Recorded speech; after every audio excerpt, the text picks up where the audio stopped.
जय श्री कृष्ण मित्रों, inspiration success channel पर आपका स्वागत है।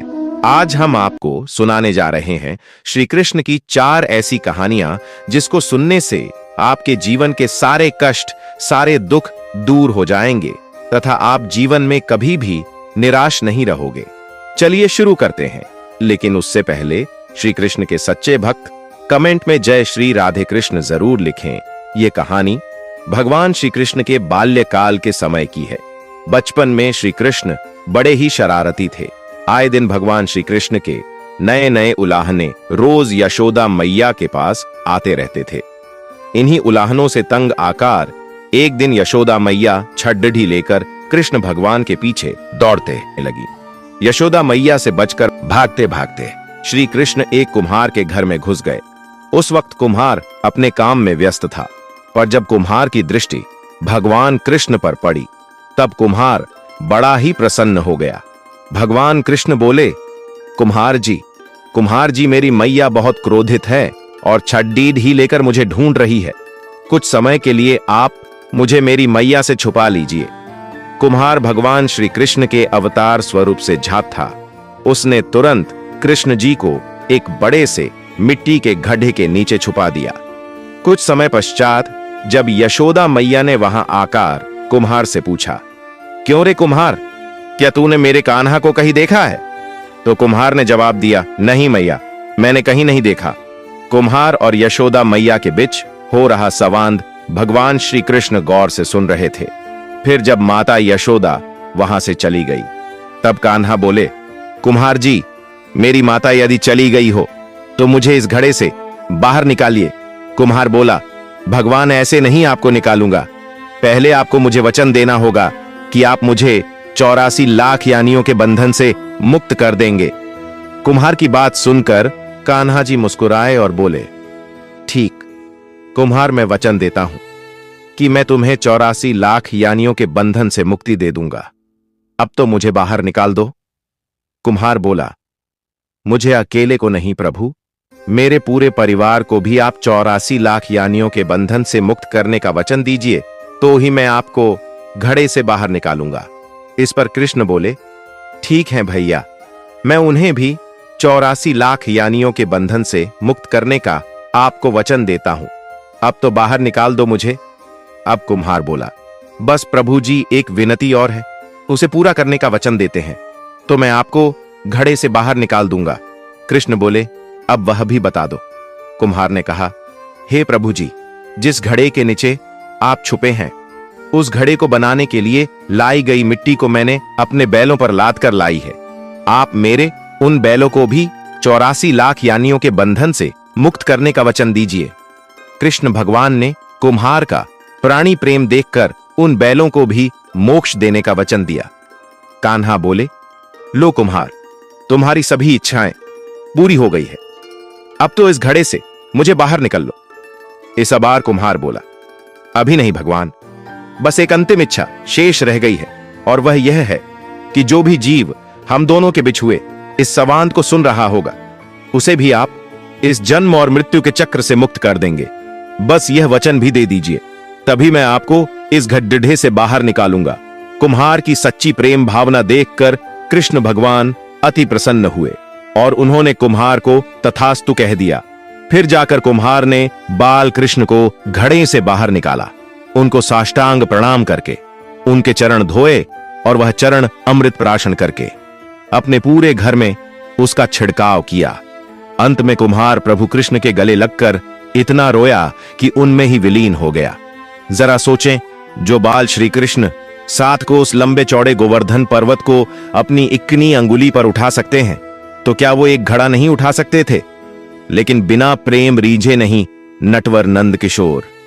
कोई कितने भी यज्ञ करे, अनुष्ठान करे, कितना भी दान करे, चाहे कितनी भी भक्ति करे, लेकिन जब तक मन में प्राणी मात्र के लिए प्रेम नहीं होगा, प्रभु श्री कृष्ण मिल नहीं सकते। चलिए मित्रों, हम आपको श्री कृष्ण की दूसरी कथा सुनते हैं। भगवान से आप क्या मांगते हैं, इस कहानी को पढ़कर आपकी सोच बदल जाएगी। एक बार एक नगर के राजा के यहां पुत्र पैदा हुआ। इस खुशी में राजा ने पूरे नगर में घोषणा करवा दी कि कल पूरी जनता के लिए राज दरबार खोल दिया जाएगा।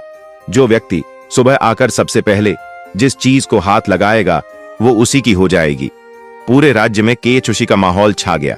सारे लोग केहुशी से फूले ना समा रहे थे। कोई कह रहा था कि मैं तो सोने के कलश पर हाथ लगाऊंगा। किसी को घुड्डों का शौक था तो वो बोल रहा था घोद्धे को हाथ लगाऊंगा। इसी तरह सारे लोग रात भर यही सोचते रहे कि सुबह वो किस किस चीज को सबसे पहले हाथ लगाएंगे। सुबह जैसे ही दरबार खुला, सारे लोगों का राजा ने राज दरबार में स्वागत किया। जैसे ही सबको अंदर आने का आमंत्रण दिया, सभी लोग राजमहल में रखी कीमती चीजों पर झपट पद्धे। सबके मन में डर था कि कोई दूसरा पहले आके उनकी पसंदीदा चीजों को हाथ न लगा दे। कुछ ही देर में दरबार का माहौल बद्धा अजीब हो गया। सारे लोग इधर उधर दौड़ रहे थे।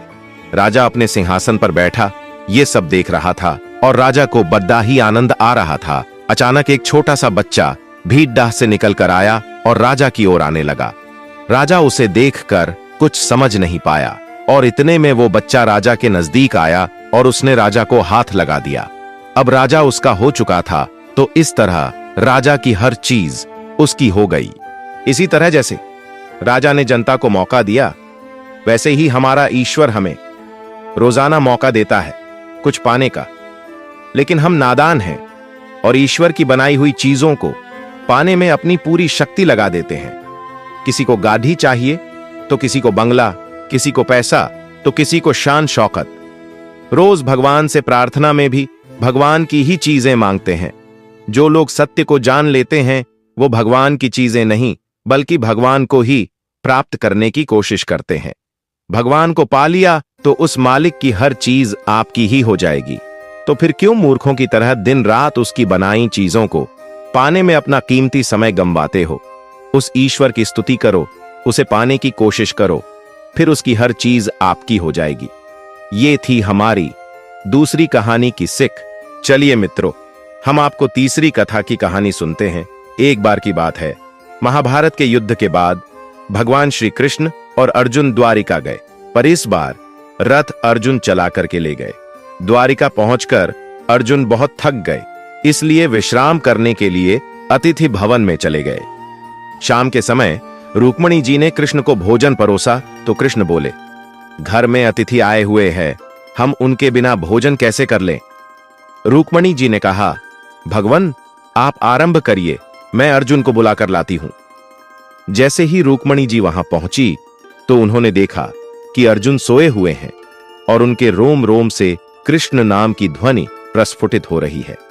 तो ये जगाना तो भूल गईं और मंद मंद स्वर में ताली बजाने लगी। उस समय वहां नारद जी भी थे। इधर नारद जी ने कृष्ण से कहा, भगवान भोग ठंडा हो रहा है। कृष्ण बोले, अतिथि के बिना हम नहीं करेंगे। नारद जी बोले, मैं बुलाकर लाता हूं। नारद जी ने वहां का नजारा देखा तो ये भी जगाना भूल गए और इन्होंने वीणा बजाना शुरू कर दिया। इधर सत्यभामा जी बोली, प्रभु भोग ठंडा हो रहा है, आप प्रारंभ तो करिए। भगवान बोले, हम अतिथि के बिना नहीं कर सकते। सत्यभामा जी बोली, मैं बुलाकर लाती हूं। ये वहां पहुंची तो इन्होंने देखा कि अर्जुन सोए हुए हैं और उनका रोम रोम कृष्ण नाम का कीर्तन कर रहा है और रुक्मिणी जी ताली बजा रही हैं, नारद जी वीणा बजा रहे हैं। तो ये भी जगाना भूल गईं और इन्होंने नृत्य शुरू कर दिया। इधर भगवान बोले, सब बोल के जाते हैं भोग ठंडा हो रहा है, पर हमारी चिंता किसी को नहीं है। चलकर देखता हूं वहां ऐसा क्या हो रहा है जो सब हमको ही भूल गए। प्रभु ने वहां जाकर के देखा तो वहां तो स्वर लहरी चल रही है। अर्जुन सोते सोते कीर्तन कर रहे हैं, रुक्मिणी जी ताली बजा रही हैं, नारद जी वीणा बजा रहे हैं और सत्यभामा जी नृत्य कर रही हैं। ये देखकर भगवान के नेत्र सजल हो गए और मेरे प्रभु ने अर्जुन के चरण दबाना शुरू कर दिया। जैसे ही प्रभु के नेत्रों से प्रेमाश्रुओं की बूंदें अर्जुन के चरणों पर पड़ी तो अर्जुन छटपटा के उठे और बोले, प्रभु ये क्या हो रहा है। भगवान बोले, हे अर्जुन, तुमने मुझे रोम रोम में बसा रखा है, इसीलिए तो तुम मुझे सबसे अधिक प्रिय हो। और श्री कृष्ण ने अर्जुन को गले से लगा लिया। मित्रों, हमारी तीसरी कथा की सीख, अगर आपकी भक्ति से भगवान प्रसन्न है तो वह अपने सच्चे भक्त का साथ कभी नहीं छोड़ दहाते। आइए आपको हमारी चौथी कथा से अवतरित करते हैं क्या हंसी बसंत पंचमी और श्री कृष्ण का रिश्ता। भारत त्योहारों का देश है।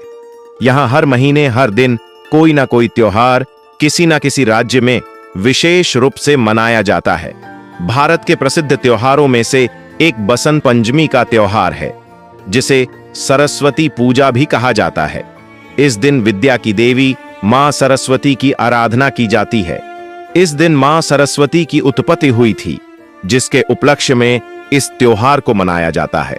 इस त्योहार को मनाने के पीछे कई मान्यताएं छिपी हैं। बसंत पंचमी प्रत्येक वर्ष हिंदू पंचांग के अनुसार माघ महीने के शुक्ल पक्ष की पंचमी को मनाई जाती है। इस त्योहार को ऋतुओं के राजा बसंत के आगमन के तौर पर भी देखा जाता है। आइए जानते हैं इस त्योहार से जुड़ी कुछ मान्यताएं और कहानियां। सृष्टि के प्रारंभिक काल में भगवान विष्णु की आज्ञा से ब्रह्मा ने जीवों, खास तौर पर मनुष्य की रचना की, लेकिन वो अपनी इस सर्जना से संतुष्ट नहीं थे। उन्हें लगता था कि कुछ कमी रह गई है, जिसके कारण चारों ओर मौन छाया रहता है। विष्णु से अनुमति लेकर ब्रह्मा ने अपने कमंडल से जल छिड़का, जिससे कंपन के साथ वृक्षों में से एक चतुर्भुजी सुंदर स्त्री उत्पन्न हुई, जिसके एक हाथ में वीणा तथा दूसरा हाथ वर मुद्रा में था। अन्य दोनों हाथों में पुस्तक एवं माला थी। ब्रह्मा ने देवी से वीणा बजाने का अनुरोध किया। जैसे ही देवी ने वीणा का मधुर नाद किया, संसार के समस्त जीव जंतुओं को वाणी प्राप्त हो गई। जलधारा में कोलाहल व्याप्त हो गया। पवन चलने से सरसराहट होने लगी। तब ब्रह्मा ने उस देवी को वाणी की देवी सरस्वती कहा। सरस्वती को बागीश्वरी, भगवती, शारदा, वीणावादनी और वाग्देवी सहित अनेक नामों से पूजा जाता है। ये विद्या और बुद्धि प्रदाता हैं। संगीत की उत्पत्ति करने के कारण ये संगीत की देवी भी हैं। बसंत पंचमी के दिन को इनके जन्मोत्सव के रूप में भी मनाते हैं। बहुत कम लोग जानते हैं कि मां सरस्वती जी की आराधना सबसे पहले भगवान श्री कृष्ण जी ने की थी। उन्होंने सबसे पहले सरस्वती मां की पूजा की थी। इस बात के पीछे एक पौराणिक कथा प्रचलित है। मान्यतानुसार मां सरस्वती ने जब श्री कृष्ण को देखा तो उनके रूप पर इस कद्र मोहित हो गईं कि उन्हें पति के रूप में पाने की इच्छा करने लगी। भगवान कृष्ण को इस बात का पता चलने पर उन्होंने कहा कि वे तो राधा के प्रति समर्पित हैं। सरस्वती को प्रसन्न करने के लिए श्री कृष्ण जी ने वरदान दिया कि प्रत्येक विद्या की इच्छा रखने वाला मनुष्य माघ मास की शुक्ल पंचमी को आपकी पूजा करेगा। श्री कृष्ण जी ने खुद अपने इस वरदान के बाद सबसे पहले मां सरस्वती जी की पूजा की। जिस तरह सारे देवों और ईश्वरों में जो स्थान श्री कृष्ण का है, वही स्थान ऋतुओं में बसंत का है। यह स्वयं श्री कृष्ण ने इस बात को स्वीकार किया है। पौराणिक मान्यताओं के अनुसार जिस तरह सूर्य के मकर राशि में प्रवेश के साथ ही सभी देवता, राक्षस, गंधर्व आदि एक माह के लिए पृथ्वी आते हैं, उसी प्रकार सूर्य के कुंभ राशि में प्रवेश से आरतुओं के राजा बसंत का पर्व रतिकाम महोत्सव का शुरुआत होता है। वैसे तो बसंत ऋतु की पूरी अवधि महत्वपूर्ण है, लेकिन इसका आरंभ सर्वाधिक महत्वपूर्ण है, क्योंकि इस दिन ज्ञान की अधिष्ठात्री देवी मां सरस्वती का प्राकट्य पर्व भी मनाया जाता है। ये थी हमारी चौथी कथा। श्री कृष्ण ने अनेकों बार मनुष्यों के विकास के लिए गीता के ज्ञान से अवतरित कराया। आप भी इस ज्ञान को सुनकर और अपनाकर अपने जीवन को सही राह की दिशा में ले जाए। चलिए श्री कृष्ण के अनमोल ज्ञान को शुरू करते हैं। किसी ने बड़े कमाल की बात कही है कि अपने जीवन को ऊपर वाले को सौंप दें, क्योंकि आप जीवन भर में जो कर सकते हैं उतना तो वह एक पल में कर सकता है। एक छोटी सी कहानी। यह कहानी महाभारत के युद्ध की है। युद्ध के प्रारंभ होने से पहले युद्ध भूमि को तैयार किया जा रहा था। कुरुक्षेत्र की भूमि को समतल बनाया जा रहा था। पेड़ों को हटाया जा रहा था। उस युद्ध भूमि का एक दिन पहले मुआयना करने के लिए भगवान श्री कृष्ण और उनके मित्र धनुर्धर अर्जुन पहुंचे। वह मुआयना कर रहे थे, देख रहे थे तैयारी किस तरीके से चल रही है। तभी एक चिड़िया उड़ती उड़ती आई और भगवान श्री कृष्ण के पास आकर बोली कि भगवान, मुझसे क्या गलती हो गई कि मेरी दुनिया आपने उजाड़ दी। यहाँ युद्ध भूमि को तैयार किया जा रहा है, पेड़ों को गिराया जा रहा है, एक हाथी ने आकर मेरा पेड़ गिरा दिया। मेरा घोंसला उस पर था, वह घोंसला गिर करके जमीन पर आ गया। उसमें नन्हे नन्हे बच्चे हैं। हमारी जान बचा लीजिए भगवान, अब सब कुछ आपके हवाले है भगवान। श्री कृष्ण ने कहा कि मैं इसमें क्या कर सकता हूं, मैं तुम्हारी मदद नहीं कर सकता। यह तो नियति का पहिया है, समय का पहिया है, घूमता चला जाता है, इसमें मैं क्या कर सकता हूं, बताओ। वह चिड़िया मायूस होकर बोली कि भगवान मुझे बस एक ही इजाजत दे दीजिए। भगवान ने कहा कि बोलो, क्या पूछना है, क्या इजाजत चाहिए। तो चिड़िया ने कहा कि भगवान मैं आप पर विश्वास तो कर सकती हूं ना। भगवान ने हामी भरी। अगले दिन युद्ध शुरू हुआ और युद्ध की शुरुआत से पहले भगवान श्री कृष्ण ने अपने मित्र अर्जुन से कहा कि मुझे अपना धनुष और एक तीर दे दो, एक बाण दे दो। अर्जुन ने अपना धनुष सौंपने से पहले पूछा कि केशव, आपने तो प्रतिज्ञा ली थी कि आप शस्त्र नहीं उठाएंगे। क्योंकि अर्जुन चौंक गया कि भगवान को शस्त्र क्यों उठाना पड़ रहा है, ऐसा क्या हो गया। तो भगवान श्री कृष्ण ने कहा कि वह सामने हाथी देख रहे हो, उस हाथी ने उस चिड़िया का घोंसला गिराया था, उस पेड़ को नष्ट कर दिया जिस पर उस चिड़िया का घोंसला था। मुझे कुछ तो करना पड़ेगा। अर्जुन समझ गया। भगवान श्री कृष्ण ने धनुष लिया, एक तीर छोड़ा, लेकिन यह क्या, वह तीर जाकर हाथी को लगा ही नहीं, उसके गले में जो घंटी लटकी थी उस पर जाकर लगा और वह घंटी नीचे जमीन पर गिर गई। अर्जुन हंसने लगा और कहने लगा कि माधव, आपसे नहीं हो पाया, मुझे मौका दीजिए, 1 मिनट में उस हाथी को नष्ट कर दूंगा। भगवान ने कहा नहीं, नहीं गया, बस इतना काफी था। अर्जुन ने भी ज्यादा सवाल जवाब नहीं किए। फिर 18 दिन तक युद्ध चला और उसके बाद में जब पांडवों की जीत हुई तो एक बार फिर से उस मैदान को साफ किया जा रहा था, क्योंकि युद्ध के बाद में जो नुकसान हुआ था, बहुत सारा सामान वहां गिरा पड़ा था, साफ सफाई चल रही थी। भगवान श्री कृष्ण एक बार फिर से अपने मित्र अर्जुन के साथ में उसी भूमि का मुआयना करने के लिए निकले और अर्जुन से कहा कि एक काम कीजिए मेरे सखा, रथ से उतर के नीचे वह जो घंटी रखी है उसको हटा दीजिएगा। अर्जुन चौंक गया कि हमने युद्ध जीत लिया है, हम इतने महान बन चुके हैं और यह मुझे एक घंटी उठाने के लिए, युद्ध भूमि की साफ सफाई करने के लिए कह रहे हैं। लेकिन जानता था भगवान है, कुछ भी कह सकते हैं। वह रथ से नीचे उतरकर उस घंटी को उठाया और जैसे ही उस घंटी को उठाया वैसे ही उसके नीचे से नन्हे नन्हे चिड़िया के बच्चे फड़फड़ा हुए उड़ान भर ली और उड़ गए। अर्जुन की आंखें नम हो गईं। उस घंटी के नीचे था वो घोंसला उस चिड़िया का जो मदद मांगने आई थी। 18 दिन के युद्ध में वो चिड़िया और उसके बच्चे सुरक्षित रहे, क्योंकि घंटी वहां पर उनका सुरक्षा कवच बनकर आ चुकी थी। चिड़िया ने शुरुआत में सिर्फ यह कहा था कि क्या भगवान, मैं आप पर विश्वास तो कर सकती हूं ना, और भगवान ने हामी भरी थी। कहानी बहुत छोटी है, लेकिन हमें सिखाती है कि दुनिया में हमारे सामने चाहे जो परिस्थिति आ जाए, एक काम करें, अपने जीवन को ऊपर वाले को सौंप दीजिएगा, क्योंकि आप जीवन भर में जितना कर सकते हैं उससे कहीं ज्यादा तो वह एक पल में कर सकते हैं। अगर कोई आपकी कीमत ना समझ सके तो निराश मत होना, क्योंकि कबाड़ के व्यापारी को हीरे की परख नहीं होती। जीवन में पैसा बहुत कुछ होता है पर सब कुछ नहीं होता, पर जो इंसान बहुत कुछ को सब कुछ समझ लेता है उसके पास आखिर में कुछ भी नहीं बचता। हम उन्हें ही रुलाते हैं जो हमारी परवाह करते हैं। माता पिता, पत्नी, हम उनके लिए रोते हैं जो हमारी परवाह नहीं करते, जैसे औलाद, और हम उनकी परवाह करते हैं जो हमारे लिए कभी नहीं रोएंगे, जैसे समाज। इंसान बड़ा हुआ तो बचपन भूलता है, शादी हुई तो माता पिता को भूलता है, बच्चे हुए तो भाई बहन को भूलता है, अमीर हुआ तो गरीब को भूलता है, और जब बूढ़ा हो जाता है तो भूली हुई सारी बातें याद करके रोता है। जब आप जवान हो तो बुजुर्ग का सम्मान करो, जब आप मजबूत हो तो कमजोर का सम्मान करो, जब आप गलत हो तो अपनी गलती स्वीकार करो, क्योंकि जीवन में एक दिन आप भी बूढ़े, गलत और कमजोर होंगे।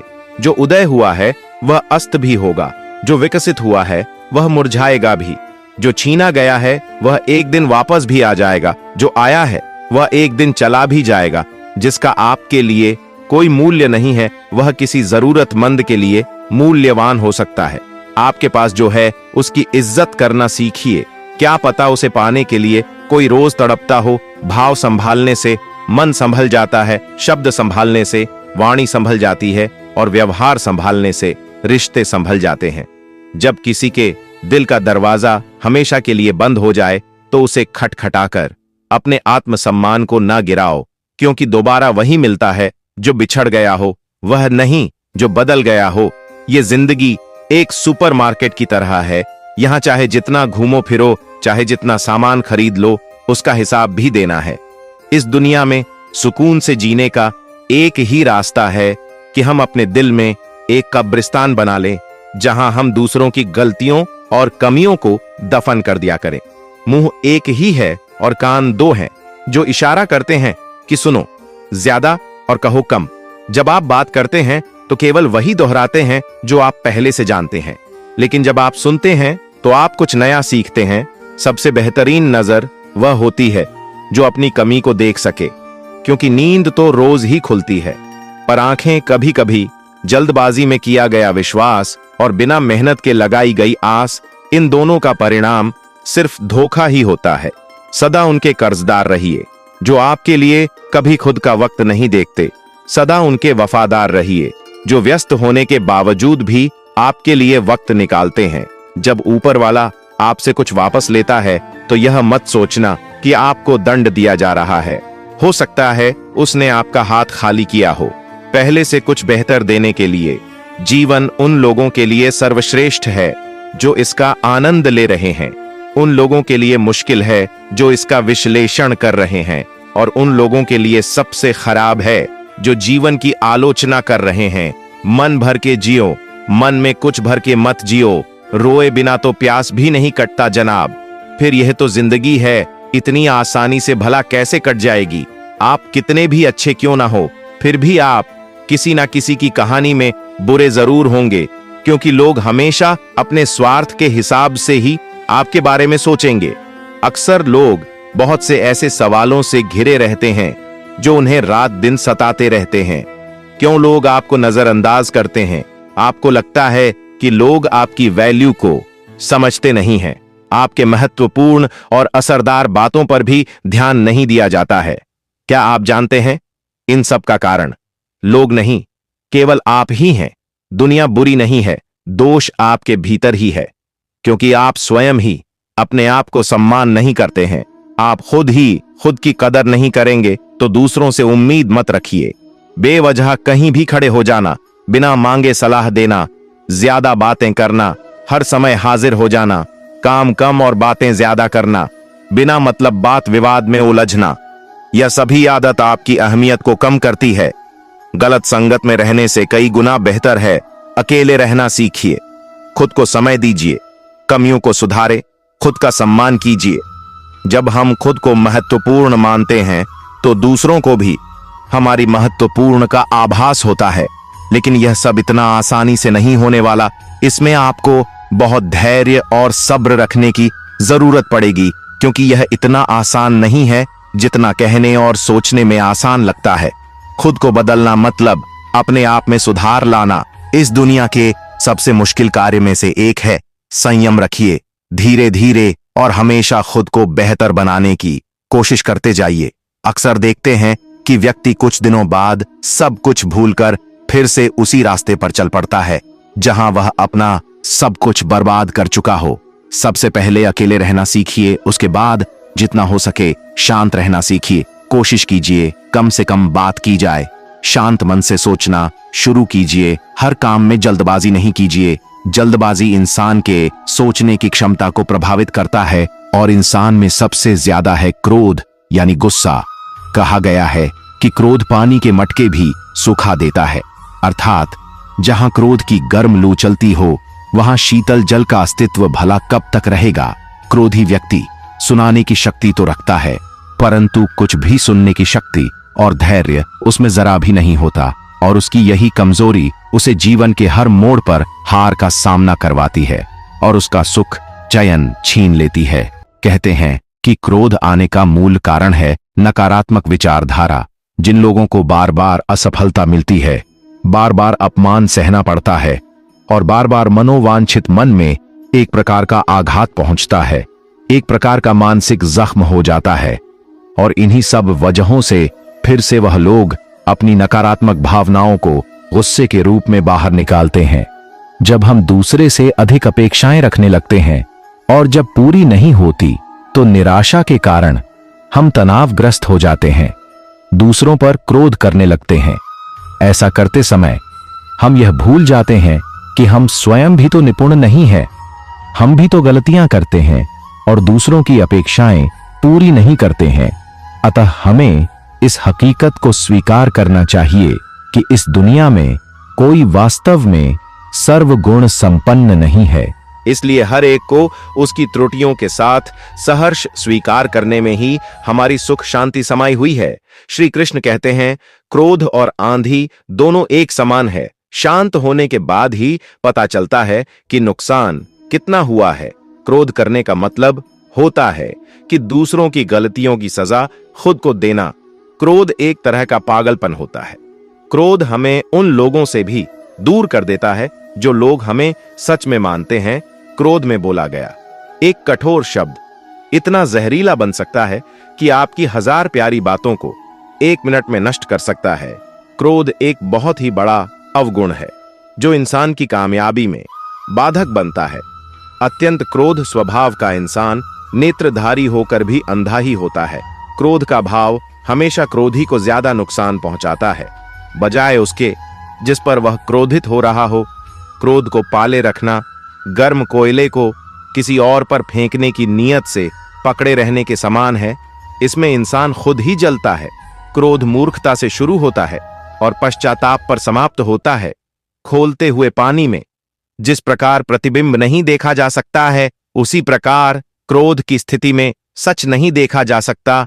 क्रोध वह हवा है जो बुद्धि के दीपक को बुझा देती है। क्रोध करने वाले लोग अक्सर जीवन में कुछ बड़ा नहीं कर पाते। मूर्ख व्यक्ति गुस्से में आपक होता है, लेकिन बुद्धिमान शांत होकर गुस्से को वश में करता है। माचिस की तिल्ली दूसरों को जलाने से पहले खुद जलती है। इसी प्रकार गुस्सा पहले आपको बर्बाद करता है, फिर दूसरों को। गुस्से का हमें तभी पता चलता है जब हम गुस्सा कर चुके होते हैं। जब आप हर बार क्रोधित होते हैं तब आप अपनी ही प्रणाली में जहर घोल हैं। एक क्रोधित व्यक्ति अपना मुंह खोल देता है और आंखें बंद कर लेता है। क्रोध से इंसान न केवल अपना जीवन खराब करता है, बल्कि लोगों के दिलों को भी ठेस पहुंचाता रहता है। जब भी आपको गुस्सा आए तो पहले उसके परिणाम के बारे में सोचिए। अगर आप हमेशा गुस्सा और शिकायत करते हैं तो लोगों के पास आपके लिए समय नहीं होगा। अगर आप अपने गुस्से पर नियंत्रण नहीं रखोगे तो आपका गुस्सा आप पर नियंत्रण रखेगा। क्रोध एक ऐसी स्थिति है जो मन से अधिक तेजी से काम करती है। क्रोध एक ऐसा श्राप होता है जिसे खुद इंसान अपने आप को देता है। क्रोध पर काबू पाने के लिए हमेशा उसके फल के विषय में सोचना चाहिए। क्रोध के समय व्यक्ति के बोलने की शक्ति तीव्र हो जाती है। ऐसी स्थिति में वह कुछ भी देखने और सोचने के योग्य नहीं रहता है। यदि आप सही हैं तो आपको गुस्सा होने की जरूरत ही नहीं है, और यदि आप गलत हैं तो आपको गुस्सा होने का कोई हक नहीं है।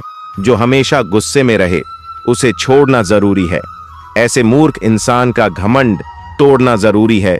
छोटी सी बात पर अधिक गुस्सा करना फायदे का सौदा नहीं है। मौन रहकर जो लोग क्रोध को जाहिर करते हैं, वास्तव में वह लोग रिश्तों की गहराई को समझते हैं। मौन रहना ही क्रोध को वश में करने का सबसे सटीक उपाय है। अपने गुस्से से किसी को अपने वश में कर लेना गर्व की बात नहीं है, बल्कि गुस्से को अपने वश में कर लेना गर्व की बात है। सामने वाले गुस्से में है तो आप चुप रहिए, वह थोड़ी देर बाद चुप हो जाएगा। क्रोध को जीतने में मौन सबसे अधिक सहायक है। अगर आप गुस्से से मित्रता करते हैं तो यह आपके दुश्मनों की जीत के समान है। क्रोध करना कोई गुण नहीं है, इसलिए इसे आज ही छोड़ दीजिए। गुस्सा जितना अधिक होगा परिस्थितियां उतनी ज्यादा अधिक खराब होंगी। गुस्सा एक ऐसा प्रतिशोध है जो दूसरों से नहीं खुद से लिया जाता है। जिस आदमी को गुस्सा अधिक आता है उसे आसानी से गुमराह किया जा सकता है। अगर आपको शांत रहना सीखना है तो हर बहस में खुद को सही साबित करना बंद कर दीजिए। गलती और गुस्सा एक ही सिक्के के दो पहलू है। अगर आपसे कोई गलती हो जाए तो आपको अकारण ही क्रोध आने लगता है। और अगर आप गुस्से में हैं तो गलती पर गलती करते चले जाते हैं। ऐसे में जब गुस्सा शांत होता है तब आप जान पाते हैं कि आपके द्वारा की गई गलतियों का क्या प्रभाव पड़ रहा है या पड़ने वाला है। क्रोध को झट से जाहिर कर देना फिर भी ठीक माना जाता है, क्योंकि मन में पल रहा क्रोध कब विकराल रूप लेगा इसका आपको अनुमान तक नहीं लग पाता और दूसरों का अहित होते होते उसका नकारात्मक प्रभाव आप पर और आपके जीवन पर भी दिखने लग जाता है। क्रोध करते समय लोग यही सोचते हैं कि वह दूसरों को नुकसान पहुंचा रहे हैं, लेकिन असल में क्रोध का भयंकर असर उन्हें अंदर ही अंदर खत्म कर रहा है। एक बार की बात है, एक गांव में एक स्त्री रहा करती थी। वह स्वभाव से बहुत ही गुस्से वाली थी। गुस्सा उसकी नाक पर बैठा रहता था। छोटी छोटी बातों पर वह गुस्से में आ जाती और लोगों को भला बुरा कहती थी। आस पड़ोस में रहने वाले लोग उससे परेशान थे और उससे बात करने से घबराते थे। उसका गुस्सा घर पर कलह का कारण बन चुका था। उस स्त्री को एहसास था कि गुस्सा उसके लिए परेशानी का सबब बनता जा रहा है। अक्सर गुस्सा उतरने के बाद वह पछतावे की आग में जला करती थी, लेकिन गुस्सा नियंत्रण के बाहर होने के कारण स्वयं को लाचार पाती। एक दिन गांव में एक महात्मा पधारे। उनकी कृति जब स्त्री के कानों तक पहुंची तो उसने निश्चय किया कि वह महात्मा जी से मिलकर अपने गुस्से को दूर करने का उपाय पूछेगी। वह महात्मा से मिलने पहुंची और प्रणाम कर बोली, गुरुवर, मैं अपने गुस्से से परेशान हूं। गुस्से पर काबू ही नहीं रख पाती। गुस्से में अक्सर लोगों को भला बुरा कह जाती हूं और बाद में पछताती हूं। मेरे गुस्से के कारण सब मुझे नजरअंदाज करने लगे हैं। इससे मैं बहुत दुखी भी हूं। मुझे कोई ऐसी दवा दीजिए कि मैं गुस्सा करना छोड़ दूं। महात्मा ने उसे एक शीशी दी और बोले, पुत्री, इस शीशी में क्रोध दूर करने की दवा है। अब से जब भी तुम्हें क्रोध आए, इस शीशी से मोह लगाकर दवा के कुछ घूंट पी लेना।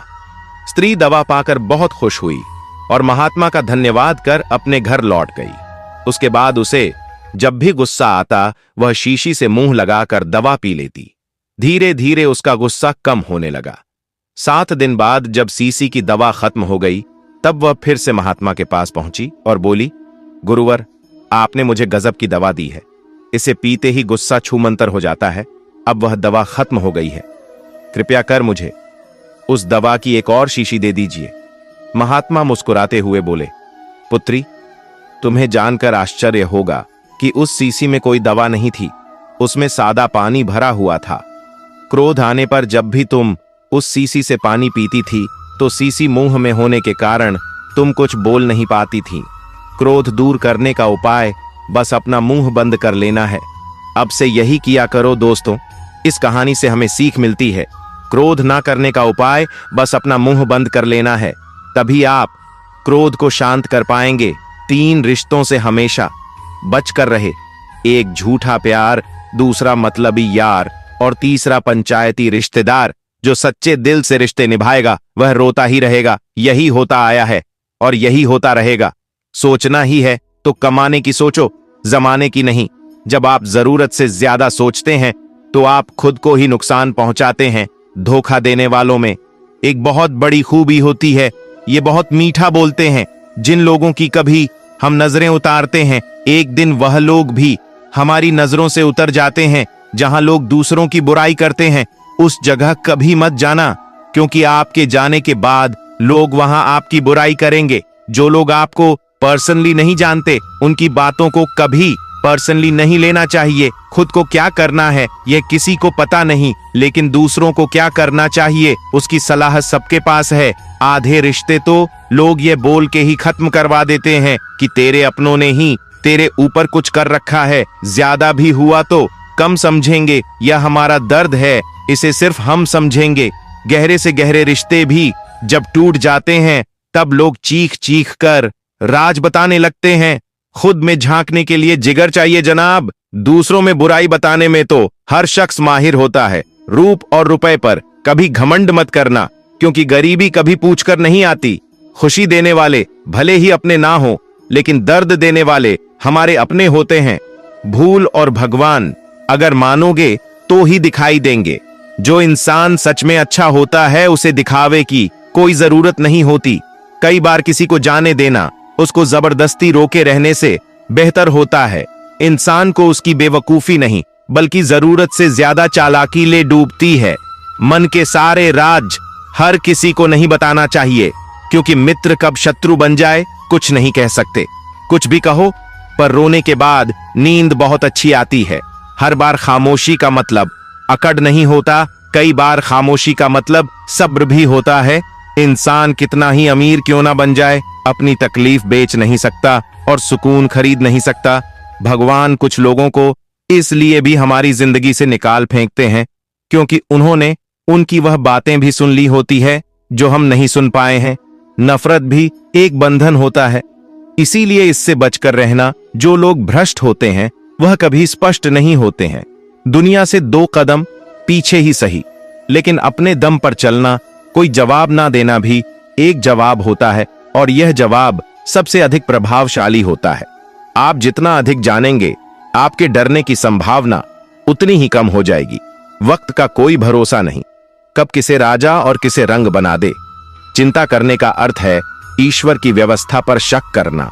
सुख में 100 मिले, दुख में मिलाना एक साथ। कष्ट में जो खड़ा साथी वही है नेक। कोई कैसा है इस बात को इंसान बखूबी याद रखता है, लेकिन वह खुद कैसा है इस बात पर वह जरा भी ध्यान नहीं देता है। कोई भी वफादार नहीं होता। आज के युग में हमने तो अपने और गैर दोनों को आजमा कर देखा है। एक बात तो तय है, जब तक आप सहना नहीं छोड़ोगे तब तक लोग कहना नहीं छोड़ेंगे। कीमत चाहे कोई भी हो, आदमी अगर बिक जाए तो 2 कौड़ी का भी नहीं रहता। शादी करने के लिए बड़ा होना जरूरी नहीं, बल्कि अपने पैरों पर खड़ा होना जरूरी है। मतलब कि दोस्ती और जबरदस्ती का प्यार ज्यादा दिन नहीं चलता। किताबों में झुके हुए सर दुनिया में हमेशा उठे रहते हैं। पहले डर लगता था कि कोई साथ ना छोड़ दे, अब इंतजार रहता है कि अपनी औकात दिखाओ और मेरी जिंदगी से दफा हो जाओ। बहुत भागते भागते यह समझ आया कि अकेलापन भी एक मंजिल है। किसी भोले भाले इंसान के साथ हद से ज्यादा बुरा बर्ताव ना करें, क्योंकि सुंदरता दिखाने वाला आईना भी जब टूटता है तो धार धार हथियार बन जाता है। एक टेढ़ा आदमी ही सबको सीधा रख सकता है। घर हो चाहे झोपड़ी हो या महल हो, सबको अपना घर बहुत प्यारा होता है। जिंदगी में उस काम का चुनाव करो जिसे आप करना पसंद करते हैं, फिर देखना आप पूरी जिंदगी एक दिन भी काम नहीं करोगे। अच्छे काम करते रहिए, चाहे लोग तारीफ करें या ना करें, क्योंकि आधी से ज्यादा दुनिया सोती रहती है, लेकिन सूरज फिर भी उगता है।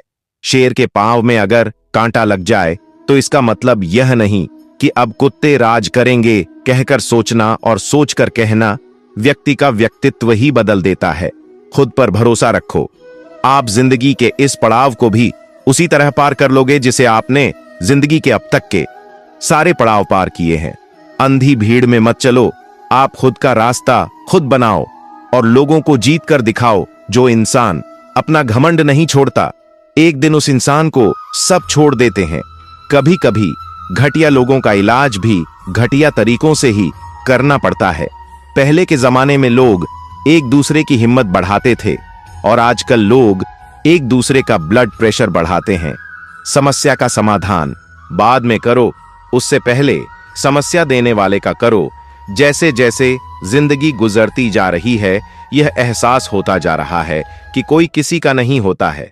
अक्सर लोग बहुत आसानी से बोल देते हैं कि बीती बातें भुला दो, लेकिन उन बातों से हमारे ऊपर क्या बीती है वह यह पूछना ही भूल जाते हैं।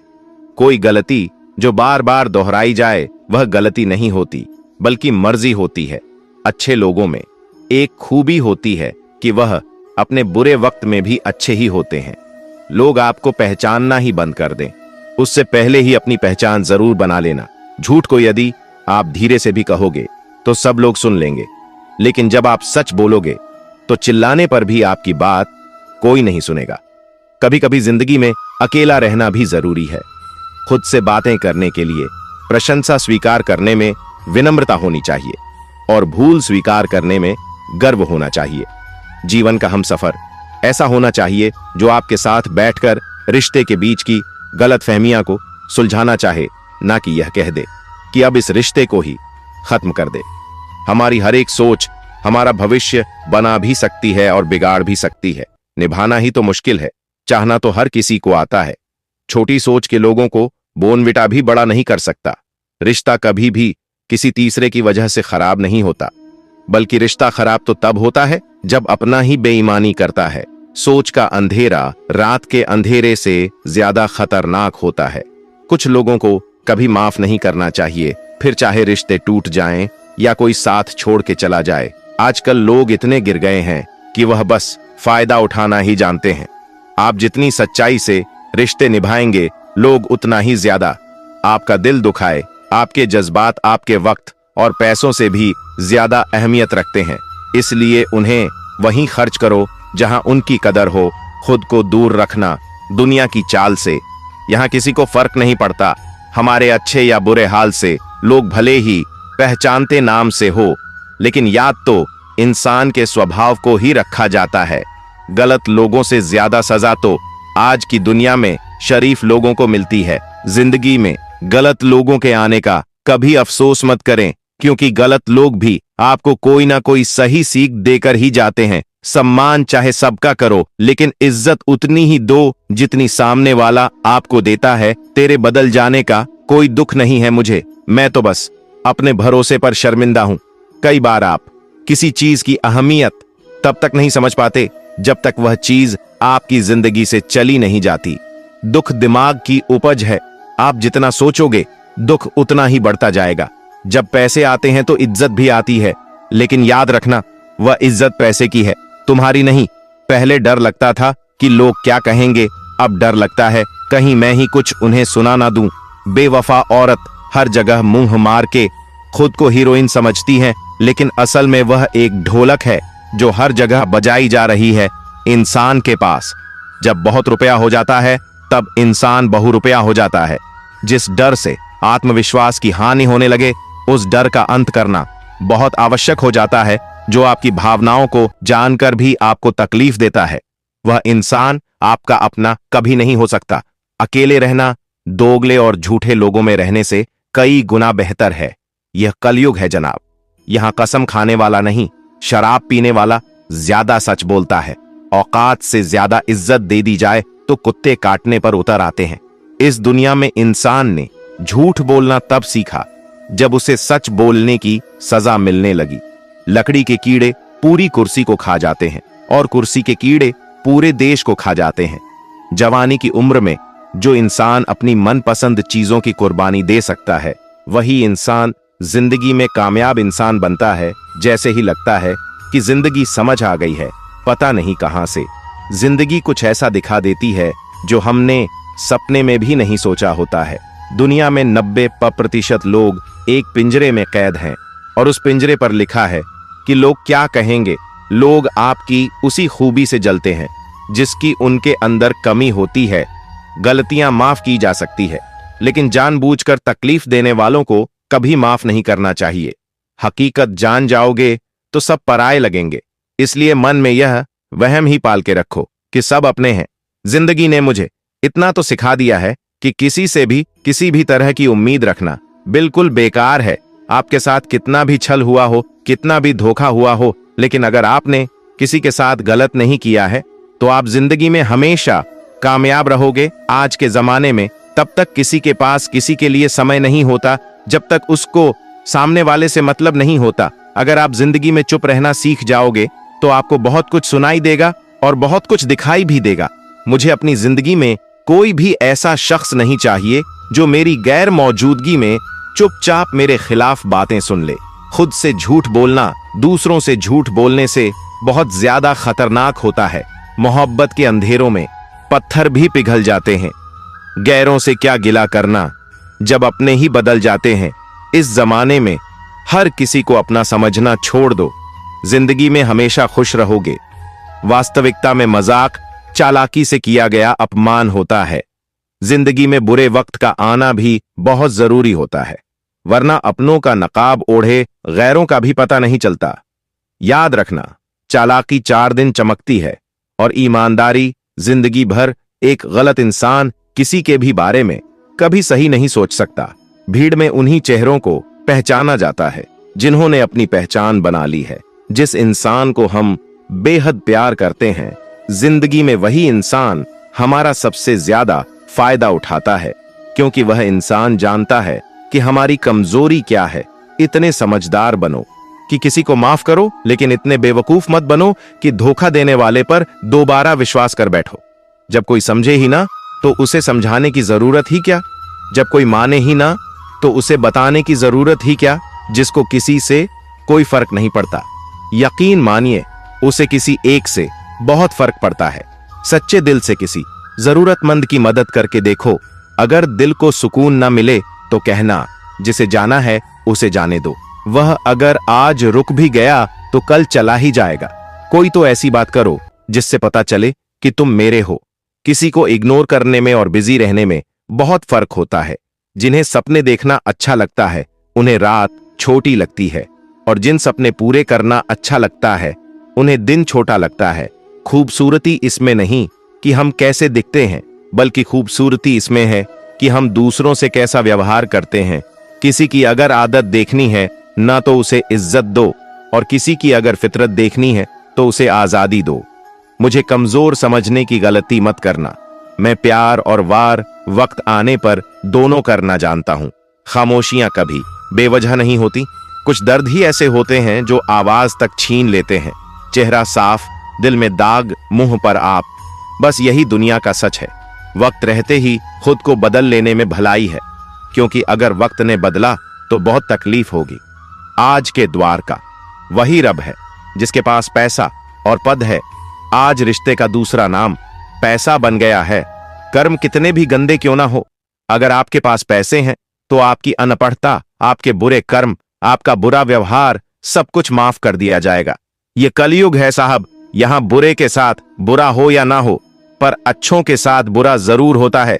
कुछ लोग मतलब के लिए ही हर रिश्ता जोड़ते हैं, अपना काम बनाकर सच्चे लोगों का दिल तोड़ते हैं। वह समझते हैं कि उनसे ज्यादा चालाक कोई नहीं, पर हकीकत में वह खुद अपनी किस्मत फोड़ते हैं। अगर उन्हें जाना है तो जाने दो, क्यों पकड़कर रखना है? रिश्तों में प्यार अच्छा लगता है, भीख मांगना नहीं। एक बार जब आपको लगे कि आप किसी के द्वारा टाले जा रहे हैं तो उन्हें फिर कभी परेशान मत करो। एक हद तक टूट जाने के बाद इंसान अपने हक में आई खुशियां भी ठुकरा देता है। जिन्होंने आपको कष्ट दिया है, कष्ट तो उन्हें भी मिलेगा, और विश्वास रखना आपको यह देखने का मौका भी मिलेगा। अपना वह होता है जो किसी और के लिए आपको नजरअंदाज ना करें। चुपचाप सहते रहो तो आप अच्छे हो, और अगर आप बोल पड़ो तो आपसे बुरा कोई भी नहीं है। हर रिश्ते की अलग अलग सीमाएं होती हैं, लेकिन जब बात आत्मसम्मान की हो तो वहां रिश्ता खत्म कर देना ही सही होता है।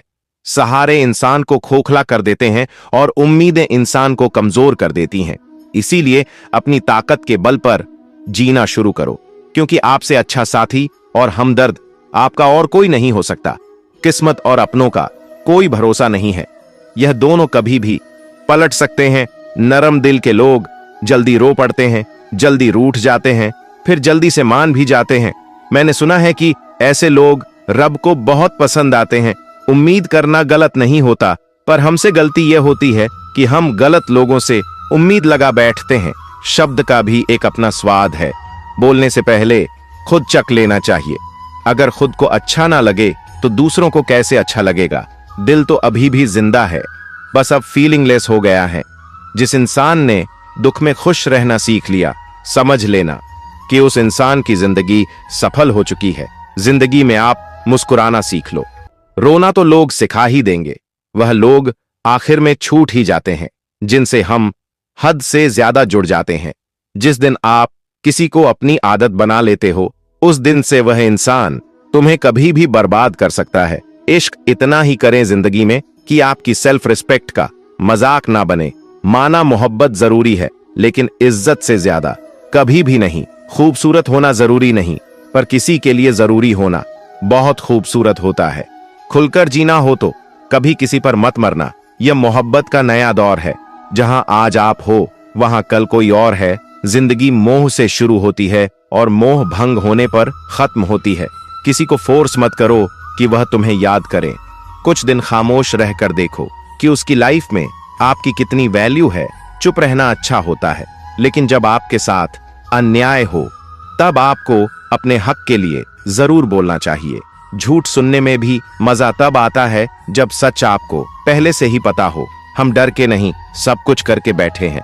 कहीं भी फिट हो जाने को लाइफ सेट होना नहीं कहते। जहां आपको हर बार एडजस्ट करना पड़ता हो तो समझ लीजिए आप वहां के लिए बने ही नहीं है।